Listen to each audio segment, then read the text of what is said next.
Muy buenas tardes, alumnos del Instituto IMAI, del Instituto de Matemáticas e Inglés, de aquí de Tutitlán. Vamos a iniciar el día de hoy con la tercera clase de Historia Universal. Esta es entonces la clase número 3. Y como forma de introducción, a manera de introducción, déjenme comentarles que las dos clases anteriores estuvimos estudiando, según lo recuerdan, los eventos más trascendentes de principios del siglo XVI a principios del siglo XVIII. En nuestra tercera clase, que es el día de hoy, estudiaremos los eventos más trascendentes de mediados del siglo XVIII, por si lo quieren ir anotando o lo quieren ir comparando con su guía que tienen en su cuadernillo de Comipems. Estaremos estudiando, les decía, los eventos más trascendentes de mediados del siglo XVIII a mediados del siglo XIX. Y como ustedes ya conocen la forma de contabilizar el tiempo, así con esos famosísimos números romanos que nos hablan de los siglos, ya sabrán que si hablamos de mediados del siglo XVIII a mediados del siglo XIX, vamos a estar estudiando del año 1750, que es el siglo XVIII, al año 1850, que es el siglo XIX aproximadamente. ¿Ok? Entonces, así es como vamos a estar estudiando esta etapa, prácticamente un siglo, y ahorita vamos a ver cómo se le denomina precisamente a este siglo, de 1750 a 1850 aproximadamente. Bien, entonces vamos a estudiar el día de hoy tres temas, bueno, de hecho vamos a estudiar 4, pero el primero lo vamos a estudiar ahorita como un solo tema. Es este tema que se llama la Ilustración, la Enciclopedia y el siglo de las luces. ¿Ok? Ahora, vamos a entrar en materia. Primero que nada quisiera comentarles, si ustedes me preguntaran qué es la ilustración, yo les contestaría de acuerdo a una definición que tengo por aquí. Se define la ilustración o iluminismo, entonces vemos que tiene dos formas de referirse a esto. Básicamente la que más se utiliza es la llamada ilustración, pero también se le conoce como iluminismo, a un proceso histórico en el que floreció el pensamiento racionalista y liberal en Europa. Pensamiento racionalista y liberal en Europa. Esta podría ser una pregunta de examen. ¿Cuáles fueron las características o qué tipo de pensamiento se desarrolló durante la era de la Ilustración en Europa? Y ustedes tendrían que subrayar ahí o anotar en su cuaderno que el tipo de pensamiento era el pensamiento racionalista y el pensamiento liberal. De hecho, yo estoy subrayando ahorita estas dos palabras porque son palabras clave que podrían ustedes utilizar para contestar una pregunta que tiene que ver con la historia de la Ilustración. Dos palabras entonces para definir el tipo de pensamiento de aquella época en Europa, alumnas y alumnos. Primero que nada, nos dice que el tipo de pensamiento era un pensamiento racionalista. ¿Qué significa un pensamiento racionalista? Bueno, todo conocimiento que posee un individuo debe estar basado en la razón. A eso se refiere el pensamiento racionalista. Todo conocimiento que posee un individuo, una persona, una mujer, un hombre, debe estar basado en la razón, debe estar basado acá en el raciocinio, en la racionalización. Y bueno, otra de las características que tiene este pensamiento racionalista es el uso de tu mente para razonar. Utilizas tu mente para razonar. Entonces, terminamos el Renacimiento y ahora nos vamos a meter a esta cuestión de la Ilustración, donde vamos a ver de qué manera pensaban los europeos en aquel tiempo, en los años 1750 y 1850 aproximadamente. Y el otro pensamiento es el pensamiento liberal. De hecho, posteriormente, unos minutos más adelante, van a ver cómo este pensamiento liberal, permeó tanto en el pensamiento de los europeos y de los americanos, que fue lo que detonó estos movimientos independentistas, tanto en Estados Unidos, bueno, en lo que eran en aquel tiempo las 13 colonias inglesas, como en América, incluido México, también pasando por Francia, sin olvidar pues también la misma liberación de los países sudamericanos, como Venezuela, como Colombia, incluido el Brasil. Entonces, este pensamiento, les decía, la ilustración maneja dos pensamientos, el pensamiento racionalista y el pensamiento liberal. El pensamiento liberal aquí se refiere al deseo innato de todo individuo de ser libre. Todas las personas tenemos el deseo de ser libres. No solamente libres en nuestra vida física, que podamos ir a cualquier parte, que podamos caminar por las calles con total libertad, con total... como tengamos nosotros el deseo en nuestro corazón, en nuestra mente, sino también ser libres en nuestros pensamientos y ser libres en nuestro espíritu. Y eso era lo que manejaba la ilustración, que tú podías tener acceso a la libertad no solamente en tu cuerpo, sino también en tu alma y también en tu espíritu. Eran ideales de ese pensamiento ilustrado, de ese pensamiento de la ilustración. Déjenme comentarles, alumnos, que este proceso histórico, la ilustración, se desarrolló principalmente en el siglo XVIII. O sea, siglo XVIII, según nuestra forma de contar el tiempo, del año 1701 más o menos al año 1800. Ese es el siglo XVIII. Por eso, les comentaba anteriormente, a este siglo se le conoce como el siglo de las luces o era de la ilustración. De hecho, la palabra ilustración llegó a ser un sinónimo y ha llegado a ser un sinónimo que nos alcanza hasta nuestros días.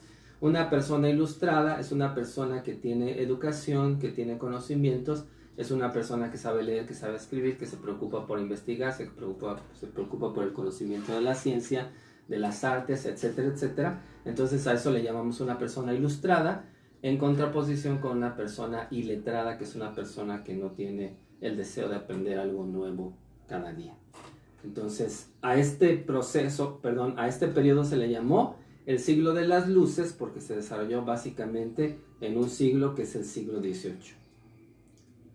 Este es un dato que también podría relacionarse con una pregunta de examen, aunque podría parecer aquí como una pregunta y una respuesta capciosas, pero déjenme comentarles que se considera de forma general, los historiadores lo consideran de forma general, que la ilustración, este movimiento de ilustración comenzó en Inglaterra y luego se consolidó en Francia. Si estamos en Europa, Inglaterra queda al norte, Francia queda más al centro, más cercana a lo que conocemos en la actualidad como el mar Mediterráneo. Una característica esencial, alumnos, de este proceso histórico es que durante la ilustración, fíjense muy bien, durante la ilustración, las ciencias, las artes y la cultura, tres aspectos muy importantes, las ciencias, las artes y la cultura en general, se vieron grandemente impulsadas por las inquietudes del saber y el progreso. El saber y el progreso eran los que permeaban en este deseo de la ilustración, en este deseo de los ilustrados, de que hubiera avances en las ciencias, en las artes y en la cultura. Con todo esto, los promotores de la ilustración deseaban oponerse a la tradición política absolutista y a los dogmas religiosos de la Iglesia Católica. Entonces había ahí una competencia entre los ilustrados que estaban moviéndose hacia la razón y hacia la libertad. Había ahí una competencia entre los ilustrados y la política absolutista. La política absolutista, bueno, lo vamos a ver un poquito más adelante, decía que los reyes tenían el derecho divino de tomar todas las decisiones. O sea, Dios les daba ese derecho por el simple hecho de ser reyes, a que ellos cuando terminaran su mandato, bueno, cuando terminaba su mandato en especial básicamente porque morían, ahí terminaba su mandato, entonces ellos le heredaban el mandato a sus hijos y este mandato lo tenían como el regalo divino, como sucediera por ejemplo en el tiempo del Antiguo Testamento en la Biblia. Entonces, estaba esa política de la ilustración que hablaba de la libertad y que hablaba del racionalismo, y esta política absolutista de muchos de los reyes de Europa que decían: yo tengo el derecho divino, el derecho que Dios me ha dado de gobernar mi país y de que todos acepten mis decisiones como decisiones inspiradas por Dios. Y los dogmas religiosos de la iglesia, pues que tiene que ver también precisamente con ese asunto de que la vida política y la vida social de esos países de Europa junto con sus habitantes obviamente estaba muy permeada por este absolutismo de los reyes y por esta cuestión de los dogmas religiosos de la iglesia. El pensamiento de los promotores de la ilustración, de los ilustrados, refleja la visión, fíjense, esto también es muy importante, podría ser también una pregunta de examen. Los promotores de la ilustración reflejan la visión de una sociedad liberal burguesa. Hablábamos en el otro tema acerca de la burguesía, que fueron las personas que empezaron a acumular la riqueza después de que los gremios se fueron estabilizando. Se formó una clase social muy especial que era la burguesa. Y bueno, este pensamiento todavía se ve reflejado en la ilustración. Les decía, refleja la visión de una sociedad liberal burguesa que tiene deseos de lograr la libertad individual y la libertad mercantil. Entonces, tu libertad individual, pero tú también tu libertad para comerciar como tú lo desees, para que tú vendas tus mercancías y te relaciones comercialmente con las personas que tú desees, con los gremios que tú desees, con los gobiernos que tú desees, sin ninguna clase de distinción y sin ninguna clase de impedimento por parte de los absolutistas o por parte de los dogmas religiosos de la iglesia.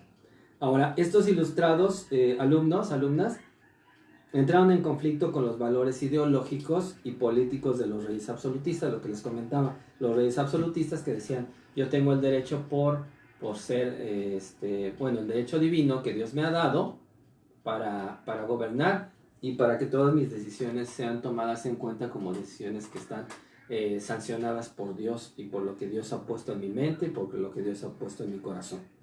Entonces, hubo ese conflicto entre los ilustrados y los reyes absolutistas, ya que los ilustrados cuestionaban el origen divino de la autoridad de los reyes. Entonces los reyes decían, yo tengo ese derecho divino a gobernar, y los ilustrados decían, ¿y por qué? ¿Por qué dices que tú tienes ese derecho divino? No estamos de acuerdo con eso que tú estás diciendo. Ahora, esto con respecto a ese enfrentamiento que hubo entre los reyes absolutistas, los monarcas absolutistas y los ilustrados. Ahora, los ilustrados, que son las personas que participaban en este movimiento llamado Ilustración, también abogaron por el respeto a las libertades y derechos naturales. ¿Cuáles son estas libertades y derechos naturales? Ellos lo manejaban en una consigna. En el idioma francés. A mí en lo particular no me gusta el idioma francés, entonces no se los voy a decir. Pero bueno, era algo así como liberté, égalité, y no sé cómo se diga justicia, pero bueno, eran estas tres libertades. Precisamente las libertades y derechos naturales del ser humano. De ellos decían que el ser humano tiene derecho a 3 libertades, o a 3 derechos, más bien tienen derecho a 3 derechos, valga la redundancia. ¿Ok? Tiene derecho a la libertad, tiene derecho a la igualdad y tiene derecho a la justicia. Libertad, igualdad y justicia. Sobra mencionar, alumnas y alumnos, que estos 3 derechos, la libertad, la igualdad y la justicia, permearían en las futuras constituciones a nivel mundial. Empezarían en las constituciones en los países europeos y terminarían en las constituciones en los países americanos y en los países que lograron su independencia ya más recientemente. Entonces son 3 libertades, son 3 derechos naturales, la libertad, la igualdad y la justicia. Y aquí en este otro aspecto que les voy a mencionar a continuación fue cuando se empezaron a meter en mayores problemas los ilustrados, porque propusieron la tolerancia religiosa. No solamente que tú tenías derecho a la libertad, a la igualdad y a la justicia, sino que también tú tenías derecho a escoger tu religión. Si tú querías ser musulmán, pues podías ser musulmán. Si tú querías ser cristiano evangélico, tú podías ser cristiano evangélico. Si tú querías seguir siendo católico, pues seguías siendo católico. Si tú querías ser budista, pues podías ser budista. Entonces ellos no lo impusieron porque ellos no hacían las leyes, pero propusieron la tolerancia religiosa. Es importante mencionar que los ilustrados eran pacifistas. ¿En qué nos damos cuenta? En que ellos buscaban la transformación social y política de sus países por la vía pacífica. ¿Okay? No proponían inmediatamente tomar las armas y rebelarse contra los contra los gobiernos absolutistas, contra los monarcas absolutistas o rebelarse contra la iglesia, no. Ellos eran pacíficos, ya que todo lo que proponían, esta transformación social y política de sus países, lo procuraban por la vía pacífica. Ahora, ¿quiénes son personajes destacados de este movimiento de la Ilustración? Hay 3 filósofos ilustrados o 3 filósofos de la Ilustración que destacaron mucho en su época. Y bueno, son prácticamente, son hombres franceses, porque la Ilustración, les decía yo, que esa podría ser una pregunta de examen, empezaron las ideas ilustradas en Inglaterra, pero después se consolidaron realmente en Francia. Estos 3 filósofos seguramente han escuchado ustedes sus nombres, por lo menos el nombre de uno de ellos, pero bueno, les voy a mencionar a 3. Uno de ellos era Montesquieu, el otro era Rousseau, Jean-Jacques Rousseau, o Juan Jacobo Rousseau, que le da nombre a muchas escuelas en México, pero bueno, eso también como un dato, ya saben de dónde sale, que es un ilustrado. Montesquieu, Rousseau y Voltaire. ¿Ok? Sobra comentarles que la pronunciación de las palabras francesas y de los nombres franceses es muy extraña, porque se comen muchas letras. Por ejemplo, si ustedes leen directamente el nombre de Montesquieu, se escribe Montesquieu. Si ustedes leen el nombre de Rousseau, se escribe Rousseau. Y si leen el nombre de Voltaire, se escribe Voltaire. Entonces, para que ustedes lo vean cuando lean esta información o cuando recuperen esta información, o si quieren ampliarla buscando información en Google, en Internet, ya saben que Montesquieu, Rousseau y Voltaire fueron 3 filósofos ilustrados que destacaron en su época como precursores y como líderes del movimiento llamado Ilustración. ¿Qué era lo que hacían estos ilustrados? Bueno, ellos creían que la cultura, fíjense, esto también es muy importante, entonces lo voy a leer y después lo voy a repetir una segunda vez. Ellos creían que la cultura, el arte y la ciencia eran los instrumentos idóneos para educar y beneficiar a las masas no ilustradas. Ellos decían, las personas que no tienen esta educación, las personas que no tienen esta cultura, las personas comunes y corrientes del pueblo, como nosotros, por ejemplo, el instrumento con el cual podemos educarlos y beneficiarlos para su futuro es la cultura, el arte y la ciencia. La cultura, el arte y la ciencia. Por eso ellos destacaban en estos conocimientos y por eso ellos procuraban que muchas más personas destacaran en estos conocimientos del arte, de la ciencia y de la cultura. Ahora, esto trajo como consecuencia algo más. Aquí les voy a pedir que hagan una tarea, chicos, que investiguen, bueno, chicas y chicos, que investiguen a qué se refiere el movimiento de la enciclopedia o qué era originalmente una enciclopedia, ¿ok? O qué era originalmente la enciclopedia. Porque ahorita si yo les pregunto qué es una enciclopedia, pues a lo mejor se van a ir a Wikipedia. Efectivamente, Wikipedia es una enciclopedia. Pero ¿dónde surgió toda esta idea? Ahorita lo vamos a ver. Muchos de los pensadores ilustrados escribieron en la enciclopedia. Ellos escribieron sus pensamientos, sus avances precisamente en el conocimiento, en la cultura, en el arte y en la ciencia. Ellos lo escribieron. Escribió Montesquieu, Rousseau, Voltaire y otros ilustrados. Escribieron ahí información en esos tomos, en esos libros. Ya vimos la clase pasada que ya se había inventado la imprenta. Entonces, en esos tomos ellos fueron acumulando el saber, el conocimiento relacionado con la cultura, el arte y la ciencia, que logró que todos esos volúmenes, esos libros, fueran considerados como algo que se llamó enciclopedia.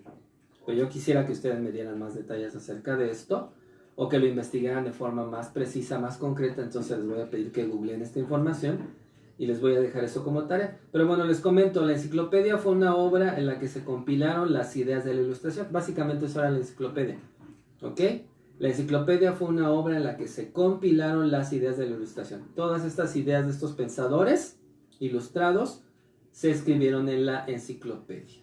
Y esa es la tarea, que investiguen exactamente cómo surgió el concepto, a qué se refiere exactamente la palabra enciclopedia, cómo llegó ese conocimiento a través de los años hasta lo que nosotros consideramos en la actualidad una enciclopedia en línea, como puede ser, bueno, la enciclopedia Wikipedia, Cuando yo estaba un poco más joven, hace unos 15, 20 años, había una enciclopedia que se llamaba Encarta y era muy interesante. Era muy interesante. Bueno, un poquito menos. Mi hijo estaba pequeño y ahí veíamos cosas en la enciclopedia Encarta. Bien, entonces esa va a ser la tarea. Les pido que por favor investiguen acerca de la enciclopedia. Es importante destacar, alumnos, alumnas, que en aquella época en Europa los reyes eran absolutistas, lo que les comentaba con anterioridad. El absolutismo clásico se caracterizó por privilegiar la monarquía hereditaria, lo que les decía. Yo, Carlos I, voy a heredarle el trono a mi hijo Carlos II.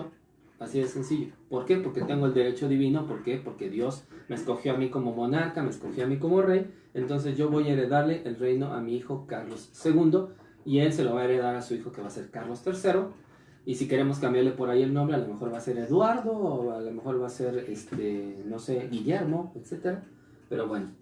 Entonces, el absolutismo clásico, les decía, se caracterizó por privilegiar la monarquía hereditaria y divina, lo que les decía también, orientada hacia la política exterior del Estado. ¿A qué me refiero con esto? Hacia la política exterior del Estado. Los reyes de origen divino de Francia se casaban con las reinas, o bueno, con las princesas de origen divino de Inglaterra y hacían alianzas. Entonces esa era la política exterior. La política exterior era que yo, el rey de Francia, por ejemplo, quería hacer alianzas con mis iguales en Inglaterra. Entonces yo le daba a uno de mis hijos para que se casara con una de las hijas del rey de Inglaterra. Y entonces era como yo hacía alianzas. Entonces, orientarse a la política exterior del Estado. Y otra cosa que tenía este absolutismo era que, se dedicaba a satisfacer intereses personales y dinásticos. Intereses personales y dinásticos. Digamos que los reyes absolutistas se convirtieron en unos parásitos. Se convirtieron en unos parásitos que decían, como mi palabra es lo único que vale aquí, yo puedo decir, y no solamente eso, sino yo puedo hacer lo que a mí se me pegue la gana, y todos los demás tienen que respetarme porque yo tengo el derecho divino de ser el rey de Inglaterra o ser el rey de Francia. Y lo que les comentaba, esto significaba que los reyes eran los líderes absolutos e incuestionables de sus pueblos, y esto porque según ellos Dios lo había decidido así. Entonces vean estas características, eran líderes absolutos e incuestionables de sus pueblos. Dios lo había decidido así, entonces todos los demás nos teníamos que aguantar de estos reyes absolutistas. Sin embargo, fíjense, una cuestión bien interesante, alumnos, alumnas, hubo monarcas absolutistas que adoptaron varias reformas de la Ilustración y originaron una forma de gobierno llamada despotismo ilustrado. Despotismo ilustrado. ¿Qué significa esto? Que algunos reyes que decían, bueno, este pensamiento absolutista no es del todo benéfico para el pueblo, entonces estos reyes empezaron a adquirir las ideas de la Ilustración acerca de la libertad, acerca de la igualdad y acerca de la justicia.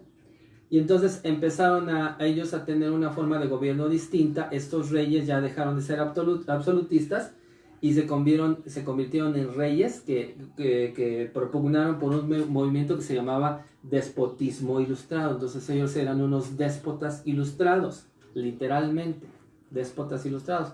Aunque la palabra déspota llegó a tener una connotación negativa y es una palabra que tiene una connotación negativa hasta el presente. Una persona déspota es una persona que te desprecia, que te critica, que es pesada, que es sangrona. Pero bueno, así se le llamó este movimiento despotismo ilustrado. A diferencia de los absolutistas clásicos, esto es bien importante, los absolutistas ilustrados, estos reyes déspotas, adoptaron los ideales de la Ilustración para mejorar la eficiencia del Estado. Ellos dijeron, bueno, nosotros tenemos estas ideas de los ilustrados y vamos a utilizarlas para beneficiar al pueblo en dos aspectos principalmente, la legislación y la educación. La legislación y la educación. Entonces, surgió este movimiento que les digo se llama el despotismo ilustrado. Los reyes que eran antes absolutistas decidieron convertirse en déspotas ilustrados. Tres grandes ejemplos de estos reyes, de nombres de estos reyes. Tenemos, número uno, chicos, a Federico II de Prusia. Ok, Federico II de Prusia. Prusia era un país o un territorio que estaba en lo que hoy conocemos como Alemania. De hecho, posteriormente vamos a ver cómo Prusia tiene un papel destacado en la Primera Guerra Mundial. Prusia tiene un papel muy destacado en la Primera Guerra Mundial. Los generales prusianos tuvieron un papel muy destacado. Entonces, ejemplos de estos personajes: Federico II de Prusia, que fue uno de estos reyes que antes eran absolutistas y que se convirtieron en reyes ilustrados, llamado el Grande. Otro ejemplo es Carlos III de España. Y un tercer ejemplo, el número 3, es Catalina II de Rusia, llamada también la Grande. Entonces, Federico II el Grande, Carlos III de España y Catalina III de Rusia, llamada la Grande. Ahora, fíjense, aquí esto nos va a dar una introducción para los temas que vamos a estar viendo posteriormente, chicos. Algunas huellas importantes que dejó la ilustración en Europa y en América fueron las siguientes. Esto es bien importante porque van a ser nuestros próximos temas. De hecho, el día de hoy vamos a ver uno de estos temas y van a quedar pendientes 3 temas más, pero vean. Todo este movimiento de ilustración, porque les decía que este movimiento de ilustración hablaba acerca de la libertad, manejaba este concepto de la libertad. Algunas huellas que dejó en América y Europa. Número 1, la independencia de las 13 colonias inglesas en Norteamérica en el año de 1776. Esa fue una de las repercusiones, una de las consecuencias de que este pensamiento ilustrado llegara hasta el continente americano, en lo que hoy conocemos como el territorio de Estados Unidos. Fue la independencia de las 13 colonias inglesas en Norteamérica en el año de 1776. Otro asunto muy importante, que también es una consecuencia, como una herencia de la ilustración, es la Revolución Francesa de 1789. La Revolución Francesa, con eventos tan destacados que vamos a ver posteriormente con un poquito de mayor detalle, como la toma de la Bastilla y la firma de la paz en Versalles, en Francia. La Revolución Francesa en 1789. La letra C, o el número 3, la emancipación de América en las primeras décadas del siglo XIX. Esto ya lo vieron con detalle, por lo menos lo que se refiere a México, ya lo vieron con detalle con la maestra Rossi, con la Miss Rossi. Vieron con detalle esta cuestión de la emancipación de América, en especial la emancipación de lo que era considerado en ese tiempo la Nueva España, la emancipación de México, que empezó el movimiento en 1810 y terminó en 1821. Pero no solamente en esa época se emancipó México del gobierno de España, sino que se emanciparon otros países como Venezuela, como Colombia, y un largo etcétera, etcétera, etcétera. ¿Ok? Y el cuarto punto, la letra D, o el número 4, la revolución industrial desde finales del siglo XVIII y durante todo el siglo XIX. Todo el siglo XIX. Y esto, chicos, es bien importante que lo tomen en cuenta, porque podría ser una pregunta de examen. Pregunta de examen, quedaría más o menos así: consecuencias del movimiento de ilustración en Europa y en América. Y a lo mejor les van a mencionar, de estos 4 les van a mencionar 2, pero si ustedes logran identificar perfectamente bien que uno de esos aspectos fue la independencia de las 13 colonias en Norteamérica, el número 2, la Revolución Francesa, el número 3, la independencia de las colonias, la emancipación de las colonias en América, en la América Central, en América del Norte y en América del Sur, ¿ok? Y la Revolución Industrial. Pues con estos 4 aspectos ustedes van a tener un punto más para poder contestar una pregunta de examen de la mejor manera. Y esto podría ser una pregunta de examen. Vamos a ver rápidamente, porque pues este aspecto es muy amplio, pero lo vamos a ver en un resumen que les va a dar una idea muy importante de cómo se desarrolló el primer punto de esto que les llamaba, ¿no? Alguna de las consecuencias del movimiento de la ilustración, especialmente en América del Norte, fue la revolución norteamericana. Déjenme platicarles cómo comienza esta historia. Al norte de la Nueva España, lo que hoy conocemos como México, durante los siglos XVII y XVIII se establecieron 13 colonias. El territorio de Estados Unidos era un territorio chiquitito. Estaba así pegado a lo que ahora es Nueva York. De hecho, Nueva York era una de las colonias. lo que es pegado al océano Atlántico, ya pegado al mar prácticamente. Ahí se juntaron 13 territorios pequeñitos. 13 territorios, bueno, no tan pequeñitos, pero nada que ver con el territorio que actualmente tiene Estados Unidos, que incluye Puerto Rico y que incluye Hawái. Entonces, al norte de la Nueva España, les dije, durante los siglos XVII y XVIII se establecieron las 13 colonias inglesas en Norteamérica, en las costas del Atlántico, lo que les comentaba. ¿Por qué huyeron? ¿Por qué se establecieron estas colonias? Porque los colonos, los que se establecieron en esas 13 colonias, en esos 13 territorios en Estados Unidos, lo que ahora es Estados Unidos, huyeron de Inglaterra por la intolerancia religiosa que había desatado el anglicismo. Había un movimiento religioso llamado el anglicismo y empezó a perseguir y empezó a tratar de obstaculizar las ideas de personas que querían pensar de forma distinta a los que seguían el anglicismo. Entonces los persiguen, ellos huyen de Inglaterra y vienen a establecerse a lo que ahora conocemos como Estados Unidos. Y ahí es donde se establecen estas 13 colonias. Otro asunto que estaba provocando tensión era que los intereses económicos y políticos de los colonos en Norteamérica comenzaron a entrar en conflicto con los intereses económicos y políticos del rey George III, Jorge III. Jorge III en aquel tiempo, bueno, estamos acá en Inglaterra, nos desplazamos a América, a las 13 colonias, ¿ok? Jorge III era el rey de Inglaterra, pero era un rey que tenía ideas absolutistas. Entonces lo que él decía, eso era lo que funcionaba para todo mundo, para todos los que tuvieran que ver con la corona inglesa, Entonces, los intereses de las 13 colonias comenzaban a entrar en conflicto con Jorge III, rey de Inglaterra, ya que el rey quería algo muy especial. Deseaba, y de hecho tenía, el monopolio económico y comercial en las 13 colonias. O sea, ahí se comerciaba lo que decía el rey. Se vendía solamente lo que decía el rey. Se cobraban impuestos solamente los que decidía el rey.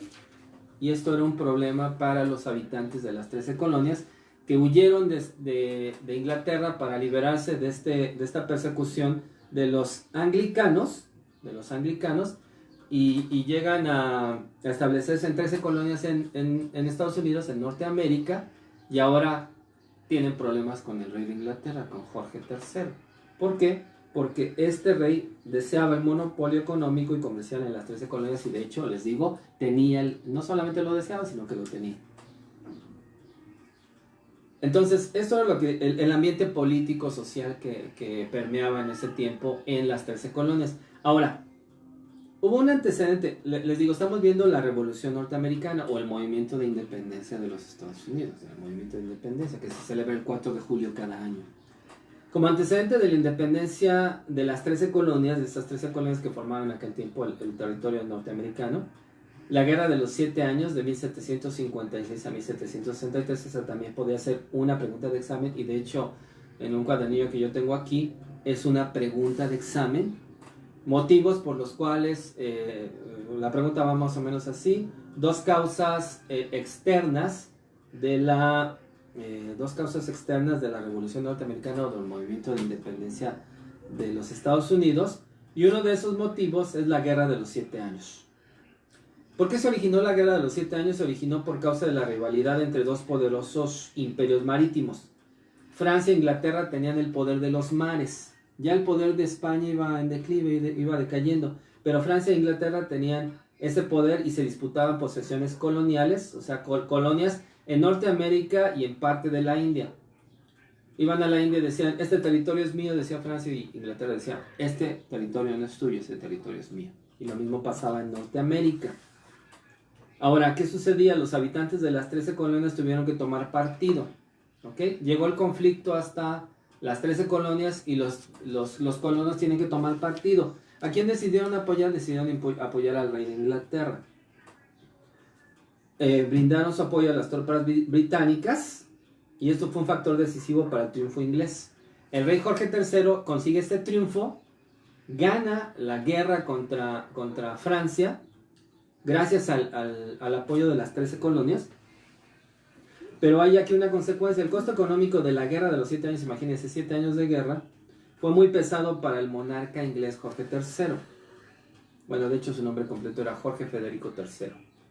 Así que para recuperarse dispuso un incremento al cobro de los impuestos en sus colonias. Imagínense, los colonos lo apoyaron para que ganara la guerra y la recompensa que obtienen los colonos es que le suban los impuestos. ¿Qué tipo de impuestos impuso el rey para recuperarse económicamente? Bueno, la corona inglesa impuso la ley del té. Todo lo que se relacionaba con el té, todo lo que se relacionaba con estas hierbas para hacer té, para preparar té, tenía que pagar impuestos.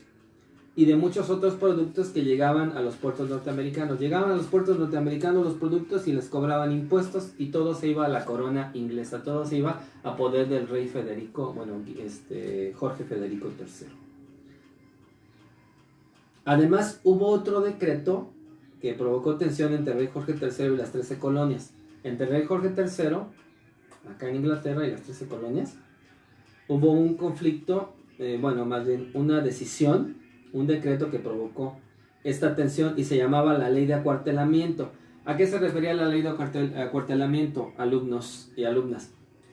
Esta ley decía que los colonos, los que vivían en las 13 colonias en Norteamérica, quedaban obligados a hospedar y alimentar en sus hogares a las tropas británicas. Las tropas británicas llegaban allá a Norteamérica, a Estados Unidos, a las 13 colonias, y ellos los tenían que hospedar y les tenían que dar de comer de su bolsa. Entonces, un impuesto más. ¿Qué sucedió? Que hubo reclamos populares. Empiezan a reclamarle al rey Jorge III. Ahí los colonos en las 13 colonias empiezan a reclamarle a Jorge III, el monarca inglés. El monarca inglés se niega a modificar sus criterios, lo que trajo como consecuencia un agudo conflicto entre Inglaterra y las 13 colonias, y esto a la postre trajo como consecuencia la independencia. Los colonos deciden independizarse, y vean, es muy importante esto, entre 1774 y 1776, anótenlo ahí también, yo lo voy a marcar porque son dos fechas importantes.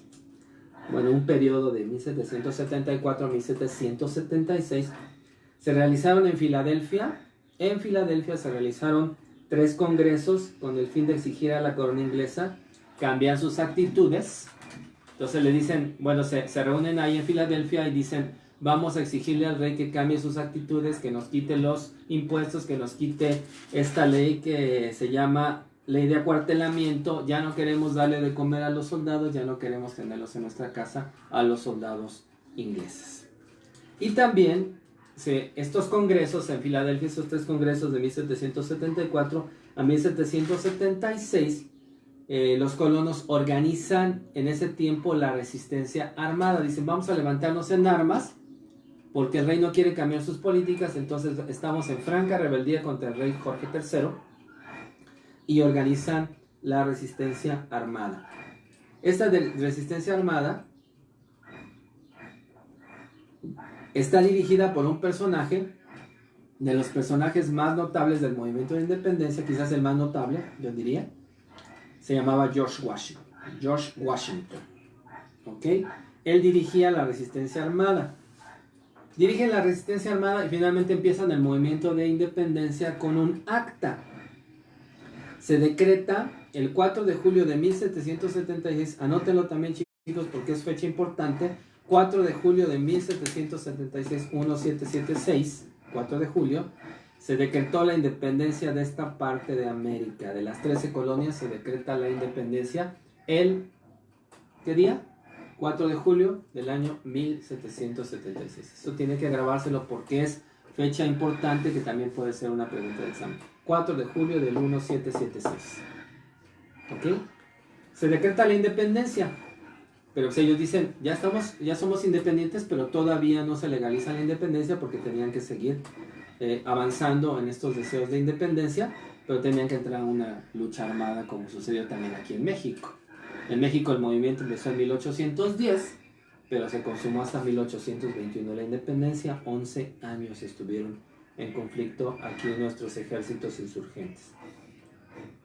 El acta de independencia, alumnos, fue redactada por Thomas Jefferson, otro de los personajes muy importantes de este movimiento de independencia, quien incluyó en el documento ideas liberales de pensadores políticos de la Ilustración como argumento, lo que les decía.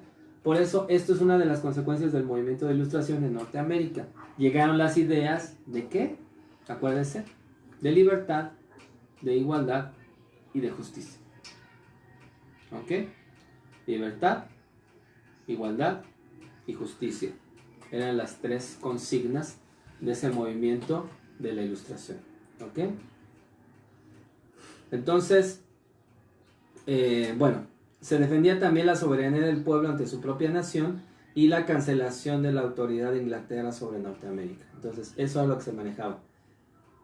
Buscaban, bueno, se redacta el acta de la independencia hablando de la libertad, de la igualdad y de la justicia. ¿Ok? Pero también se defendía en esa acta de independencia la soberanía del pueblo. Bueno, esto se le llama actualmente la autodeterminación de los pueblos. ¿Ok? Yo como colono voy a decidir mi propio gobierno, voy a decidir quién me va a gobernar y ya no me va a gobernar nunca más el rey Jorge de Inglaterra, el rey Jorge III de Inglaterra. Ahora, pues este tipo de movimientos por intereses, por alguna clase de intereses, no sabemos exactamente por qué, pero bueno. Los colonos pronto recibieron apoyo político y militar de otras naciones en Europa y en América. En Europa y en América ellos dicen, bueno, se quiere liberar del yugo de Inglaterra, está bien, nosotros los vamos a apoyar, nosotros les vamos a ayudar económicamente, políticamente, les vamos a ayudar con armas. Y bueno, reciben apoyo en Europa y en América. En especial en Europa reciben apoyo por parte de Francia y por parte de España. Un suceso muy importante que fue el que le dio el giro total a esta guerra de independencia fue la batalla de Yorktown. Esto también si lo quieren tomar en cuenta, si lo quieren subrayar, yo aquí lo estoy subrayando. La batalla de Yorktown, Yorktown se escribe Y-O-R-K T de Tito O W N, Yorktown. ¿En qué año fue esta batalla? En 1781. Fue decisiva para el triunfo del ejército continental comandado por George Washington. Esta batalla de Yorktown en 1781 fue decisiva para el triunfo del ejército continental comandado por George Washington. ¿Ok? Entonces en 1781 se le da el giro decisivo. Se había proclamado la independencia en 1776. 5 años después, en 1781, viene la batalla de Yorktown. ¿Ok? Sin embargo, alumnos, el Tratado de Paz que reconocía la independencia de las antiguas colonias de Inglaterra, de las 13 colonias de Inglaterra, fue firmado en Versalles, en el país francés, en Francia, hasta 1783. Entonces vean, empezó en 1776 y 7 años más, 7 años de batallas, de guerras, finalmente se consigue en 1783 firmando este tratado de paz en Versalles. Se consigue la paz entre Inglaterra y las colonias de Estados Unidos y así es como se consigue la independencia de los Estados Unidos de Inglaterra. Muy bien, esto sería todo hasta este momento.